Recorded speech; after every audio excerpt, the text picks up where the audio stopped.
বছর ধরে একটা মেয়ের পিছনে ল্যাল করে ঘুরছি, এখন পর্যন্ত ছুঁতেও পারলি না।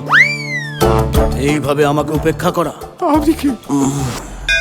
মদন দে। মদন দা। চাপ পেয়াদব। একটা স্বপ্ন দেখে তখন থেকে তুই কি ঘ্যান ঘ্যান করছিস বলতো? তোকে 7 দিন সময় দিল। এই 7 দিনের মধ্যে ওই মেয়েটিকে অথবা অন্য কোনো মেয়েকে তোকে চুমু খেতে হবে। নইলে তোর চুমু খাওয়ার লাইসেন্স আমি ক্যান্সেল করে দেবো। 7 দিনের মধ্যে চুমু? অসম্ভব। একটু কাছে এসো কাছে। ইন্দ্রাণী খুবই কনজারভেটিভ মেয়ে। ও বিয়ের আগে তোর সঙ্গে শোয়া বা চুমু খাওয়া তো দূরে থাক, তোর হাত পর্যন্ত ধরতে দিতে চায় না।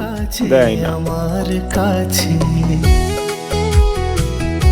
চুমু খাওয়া কি অত সহজ ভাইটু? আচ্ছা তোরা বিয়ে করছিস না কেন? কি? রাখো যদি। বিয়ে করে বউ কিনে রাখবো কোথায় বলো তো? এমনিতে 1 বছর ধরে বাড়িটা খুঁজছি, কিন্তু নিজের বাজেটের মধ্যে একটাও পাচ্ছি না। আছে, একটা বাড়ি আছে। আপনারা কে? আমরা ভাড়াতে। ভাড়াটে মানে? আমরা সব ম্যাটাডোর গুলো মালপত্র করে, না মানে সব মালপত্র করে ম্যাটাডোর করে নিয়ে চলে এসেছি। এখন আমরা কি করবো বলুন তো? ওই ম্যাটাডোর সমেত মালপত্র নিয়ে আপনার জাহান্নামে চলে যান। কি হলো ব্রাদার?